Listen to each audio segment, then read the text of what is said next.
नमस्कार दोस्तों, मैं लोकेश यादव स्वागत करता हूं आपका अपने YouTube चैनल VRB एजुकेशन पर।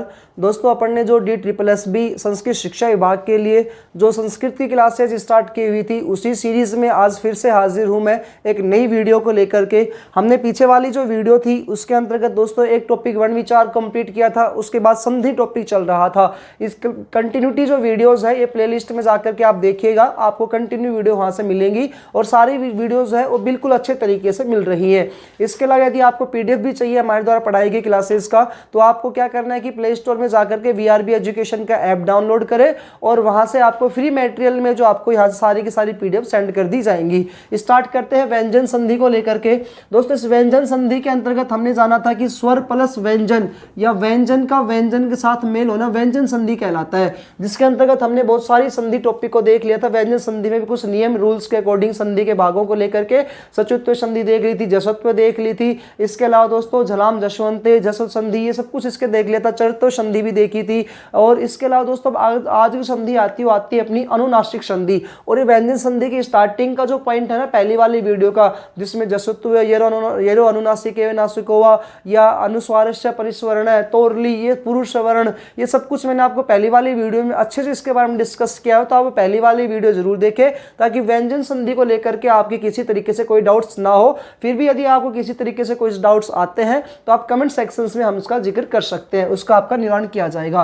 दोस्तों, व्यंजन संधि के आज टॉपिक पर अपन पहुंच चुके हैं अनुनासिक संधि के ऊपर। और इस अनुनासिक संधि के अंतर्गत दो संधि के पार्ट्स आते हैं।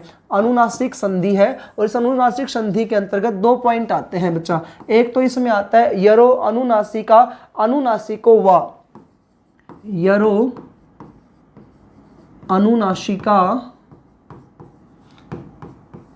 यहां पर ये अवग्रह बन जाता है एक का, यरो अनुनासिका अनुनासिको वा, अनुनासिको वा।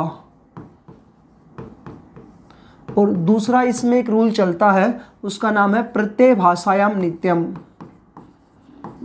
प्रत्यय भाषायाम नित्यम।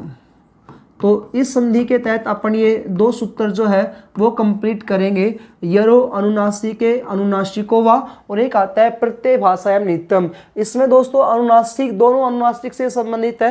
अनुनासिक वर्ण कौन कौन से होते हैं, तो आपने वर्ण विचार टॉपिक पढ़ा होगा, उसमें मैंने आपको बताया था अनुनासिक वर्णों के बारे में। उस अनुनासिक वर्ण कौन कौन से होते हैं, तो अनुनासिक वर्णों की संख्या होती है 5। वो 5 अनुनासिक वर्ण कौन कौन से हैं, प्रत्येक वर्ग का अंतिम वर्ण 5वां, तो उसमें कैक का अंतिम वर्ण कौन सा आता है, अंग।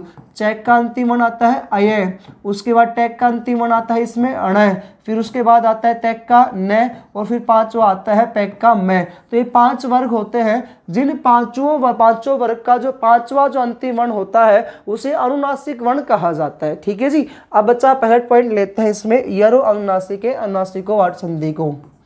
दोनों के परिभाषा देखते चलेगा और इसके क्वेश्चन सोल्व हो जाएंगे और इसके एग्जाम्पल्स भी साथ साथ करेंगे। यरो अनुनासिका अनुनासिको वा, ये इसका पहला सूत्र है, यरो अनुनासिके अनुनासिको वा। सूत्र की परिभाषा इस प्रकार से है, पहचान भी बताऊंगा सूत्र की परिभाषा भी। अनुनासिक वर्ण बाद में रहने पर, यानी बाद में क्या होगा, अय अंग अम अण न, ये बाद में होंगे। अनुनासिक वर्ण बाद में रहने पर, अनुनासिक वर्ण बाद में रहने पर, आप जानते हो संधि जो होती है इसमें दो शब्द आते हैं, एक सार्थक शब्दों का प्रयोग करते हैं और दोस्तों संधि में दो पद आते हैं, एक पूर्व पद और उत्तर पद। तो ये उत्तर पद की बात कर रहे हैं। अनुनासिक वर्ण किस में रहने पर, बाद में रहने पर, पद के अंत वाले है को छोड़ करके। यहाँ पर पॉइंट क्या कह रहा है, पद के अंत वाले, यदि है आ गया तो फिर संधि नहीं होगी। पद के अंत वाले है को छोड़ करके, है को छोड़ करके, ये यहां पर है के साथ रूल लागू नहीं होता है, बाकी सभी व्यंजन वर्णों के साथ रूल लागू हो जाएगा। है को छोड़ करके सभी व्यंजन वर्णों का अनुनासिक आदेश होता है। है को छोड़ करके सभी व्यंजन वर्णों का, सभी व्यंजन वर्णों का अनुनासिक वर्ण आदेश होता है, अनुनासिक वर्ण आदेश होता है। यरो अनुनासिके अनुनासिकोवा संधि ये कहती है को छोड़ना है आपको, बाकी जितने भी व्यंजन वर्ण है उनका अनुनासिक वर्ण में चेंज हो जाएगा बाद में, लेकिन शर्त कहती है क्या होना चाहिए, अनुनासिक वर्ण बाद में होना चाहिए। तो दोस्तों इसकी पहचान आप इस प्रकार लिख सकते हैं, क है, च है, ट है, त है, प है। ठीक है भाई। अब ये क च ट त प आ जाए, उनके बाद में क्या आना चाहिए, वर्ग का पांचवा वर्ण, यानी कि आप जानते हो अंग आ जाए, अण आ जाए, न आ जाए, मैं आ जाए, और एक इसमें छूट गया अय। तो ये आने चाहिए, यानी कि प्रत्येक वर्ग का पांचवा वर्ण होना चाहिए, यानी कि इन्हें क्या कहा जाता है, अनुनासिक वर्ण, ये होने चाहिए। अगर ये मिल जाएंगे तो आपको क्या करना है, ये जो पहले वाले जो वर्ण है ना, ये जो पहले वाले वर्ण है ये अपने ही पांचवें वर्ग में चेंज हो जाएंगे, ये अपने ही किस वर्ग में चेंज हो जाएंगे, पांचवें वर्ण में चेंज हो जाएंगे। यानी क किस में चेंज हो जाएगा, अंग में चेंज हो जाएगा, च किस में चेंज हो जाएगा, अय में चेंज हो जाएगा, उसके बाद ट किस में चेंज हो जाएगा, अण में चेंज हो जाएगा, त किस में, न में, और प किस में चेंज हो जाएगा, यहाँ पर मैं में चेंज हो जाएगा। तो ये है आपकी पहचान। क्या है पहचान, कि प्रत्येक वर्ग का जो वर्ण आएगा उस सभी का आपको अनुनासिक करना है, लेकिन बाद में भी कैसा वर्ण आना चाहिए, यहाँ पर अनुनासिक ही वर्ण आना चाहिए। एग्जाम्पल्स देखिएगा आप। पहला एग्जाम्पल है सद प्लस मार्ग। अब यहाँ पर देखो सद प्लस मार्ग, पीछे अनुनासिक वर्ण है मैं, यहाँ पर आया द, तो तय थ द कुछ भी आ सकता है ना। अब कह रहा है तय को आपको किस में चेंज करना है, न में चेंज करना है। तो सद प्लस मार्ग का यहाँ पर क्या शब्द बन जाएगा, सन मार्ग। तय का किस में चेंज हो गया, यहाँ पर द किस में चेंज हो गया, अपने ही वर्ण के वर्ग के पांचवें वर्ण में चेंज हो जाता है। सद प्लस मार्ग क्या बन गया, सन मार्ग। दिक प्लस नाग, दिक प्लस में नाग। अब ये आया क और पीछे आया न, तो यहाँ पर नियम यही कहता है कि ये पांचवा वर्ण है, पांचवा वर्ण यहाँ पर आ रहा है, उससे पहले कोई भी व्यंजन वर्ण आए वो अपने ही वर्ण का पांचवें वर्ण में चेंज हो जाएगा। तो इसका सही आंसर होगा दिंग नाग। तो ये आ जाएगा आपका दिंग नाग। अगला आता है दोस्तों तत् प्लस न। एक एग्जाम्पल आता है तत् प्लस में न। अब वही नियम है, न आया पीछे, तय को किस में चेंज कर दो, तीसरे में, पांचवें में चेंज कर दो, क्या बन जाएगा, तन। अगर यहाँ पे आ जाता पत प्लस में न, तो आपका क्या बन जाता, ये पन्न। तो प्रत्येक वर्ग का पांचवा वर्ण पीछे होना चाहिए, उससे पहले कोई भी व्यंजन वर्ण हो, और वो व्यंजन वर्ण फिर किस में चेंज हो जाता है, यहाँ पर इसी पांचवें वर्ण में चेंज हो जाएगा। सत प्लस मोहम, सत प्लस में मोहम। अब जो दोस्तों पीछे मैं है, यहाँ पर तय किस में चेंज हो जाएगा, न में, बन जाएगा सन्मोहम। अगर पीछे आ जाए सत प्लस में मनोहरम, सत प्लस में मनोहरम, तो ये भी किस में चेंज होगा, न में चेंज हो जाएगा, और आंसर हो जाएगा सन मनोहरम। सत प्लस में मनोहरम, सन मनोहरम। इसके अलावा धिक प्लस मूर्खम, धिक प्लस में मूर्खम।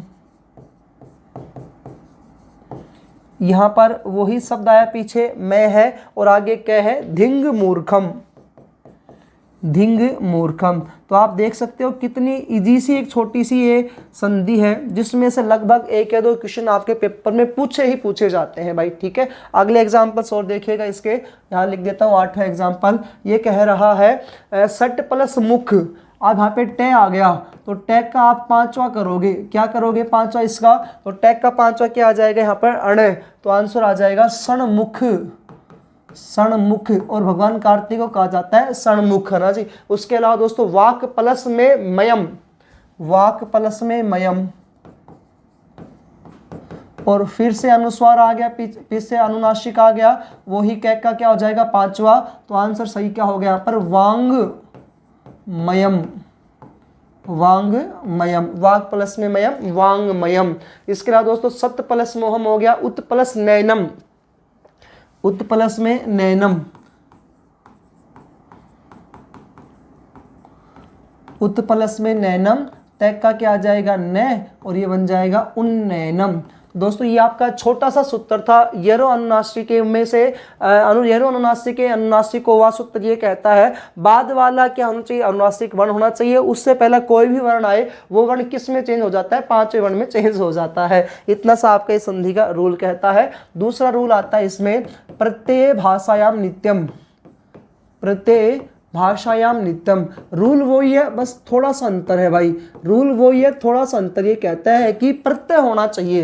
ये क्या कह रहा है कि प्रत्यय होना चाहिए। यर प्रत्याहार के बाद में यदि प्रत्यय का अनुनासिक वर्ण आए तो इसकी परिभाषा कह रहा है यर प्रत्याहार के बाद में। आप कहोगे सर प्रत्याहार क्या होता है, तो भाई प्रत्याहार के लिए आपको बच्चा पहले जो टॉपिक आया था वर्ण विचार वो देखना पड़ेगा, क्योंकि वहां से आपके क्वेश्चन सोल्व होते चलेंगे। यर प्रत्याहार के बाद में यदि यर प्रत्याहार के बाद में दोस्तों यदि प्रत्यय का अनुनासिक वर्ण आ जाए, प्रत्यय का अनुनासिक वर्ण आए, प्रत्यय का अनुनासिक, सिर्फ वहां पर अनुनासिक लिखा था, यहां पर क्या लिख दिया, अनुनासिक वर्ण हो, लेकिन वो कैसा हो, अनुनासिक वर्ण प्रत्यय का हो। प्रत्यय का यदि अनुनासिक वर्ण हो तो वहां पर अनुनासिक संधि होती है, हो आ जाए तो अनुनासिक संधि होती है। तो ये आपकी दूसरा नियम कहता है। बड़े इजी से एग्जांपल्स हैं, आप आराम से इन क्लासेस को अच्छे से कंटिन्यूटी देखिएगा और आराम से आपके पेपर सॉल्व होते चलेंगे, क्वेश्चंस पेपर में सॉल्व होते जाएंगे। नियम 2 है, ये बस ये है कि आपको कंटिन्यू देखना है कि अनुनासिक में कौन सी आती है, जसत्व में कौन सी आती है, सचुत्व में कौन सी आती है, सटुत्व में कौन संधि आती है, चरत्व में कौन कौन संधि है, उनके एग्जाम्पल्स किस प्रकार से आते हैं। तो वो आप कंटिन्यू देखोगे दोस्तों, आपके पूरे के पूरे शेयर अच्छे से सॉल्व हो जाएंगे। हाँ, आप एक रिक्वेस्ट और है कि बहुत सारे बच्चे क्लासेस देखते हैं, व्यू अच्छे आते हैं, लाइक नहीं आते, बस भाई लाइक जरूर करा करो वीडियो को। इससे क्या होता है कि हमें मोटिवेशन प्राप्त होता है, आप लोगों के लिए कुछ और गुजरने की वहां पर भावना हमारे अंदर जागृत होगी। यदि आप लाइक भी करोगे, दोस्तों के साथ शेयर करोगे, चैनल को जरूर सब्सक्राइब कर ले। सब्सक्राइब करने से दोस्तों सिर्फ आपको फायदा ये होता है कि टाइम टू टाइम आपको नोटिफिकेशन मिल सकती है। हमारे द्वारा जब भी कोई वीडियो डाली जाएगी तो उसका नोटिफिकेशन आपके पास आ जाएगा। और चाहे जिस सब्जेक्ट की आए, अभी जैसे आपके संस्कृत शिक्षा विभाग में जो जीके वगैरह आएगी तो पूरी की पूरी जीके जो है हमने प्लेलिस्ट में आप जाओगे तो सब कुछ प्लेलिस्ट में आपके सारी जीके वहां पर करवा रखी है, इंडियन ज्योग्राफी, पॉलिटिकल को लेकर के और हिस्ट्री को लेकर के। ठीक है जी, तो वो भी आप कंटिन्यूस में जरूर देख सकते हैं। सब कुछ आप लोगों के लिए है। आप वीआरबी एजुकेशन को ज्यादा से ज्यादा शेयर करें दोस्तों के साथ, ताकि आपकी समस्याओं के यहाँ पर निवारण किया जा सके। दोस्तों इसके एग्जाम्पल है तद प्लस यहाँ पर मात्रम शब्द आया। अब यहाँ पर ये मात्रम जो है ना प्रत्यय पद है भाई, क्या है, प्रत्यय पद आता है। तो इस वजह से यहाँ पर क्या हो जाता है, सम वही रहेगा सेम टू सेम ही। ये किस में चेंज हो जाएगा, तन मात्रम। तो यहाँ पर क्या शब्द आ जाएगा, तन मात्रम। शब्द वही है, बस थोड़ा सा चेंज किया है, यहाँ पर प्रत्यय शब्द होना चाहिए। मद प्लस में मयम, यहाँ क्या बन जाएगा, मनमयम, मदमयम, मनमयम बन जाएगा। चित्त प्लस में मात्रम, चित्त प्लस में मात्रम, तो यहां शब्द आ जाएगा चिन्ह मात्रम। चित्त प्लस में मात्रम का क्या आ जाएगा, चिन्ह मात्रम। वाक प्लस में मात्रम, तो ये जितने शब्द मात्रम मयम जो शब्द होते हैं ये प्रत्यय शब्द होते हैं भाई। वाक प्लस में मात्रम, तो यहां बन जाएगा वांग मात्रम, वांग मात्रम। इसके अलावा विपद प्लस में मयम, विपद प्लस में मयम, तो यहां पर आ जाएगा विपन्नमयम, विपन्नमयम। चिद प्लस में मयम, यहां आंसर आ जाएगा चिन्हमयम। तो ये मयम और मातृ जो है ये प्रत्यय का रूप होता है। ये कह रहा है कि प्रत्यय आना चाहिए अनुनासिक वर्ण से पहले। तो ये आपका टॉपिक था दोस्तों, कंप्लीट हुआ। व्यंजन संधि में हमने एक संधि कंप्लीट की है आज। वो संधि का नाम आता है अनुनासिक संधि। अनुनासिक संधि के दो भेद आते हैं, एक आता है यरो अनुनासिक नासिकोवा और एक आता है प्रत्यय भाषायाम नित्यम। दोस्तों के साथ जरूर शेयर करें, वीडियो को लाइक करें। मिलते हैं दोस्तों अन्य वीडियो में। जय हिंद, जय भारत।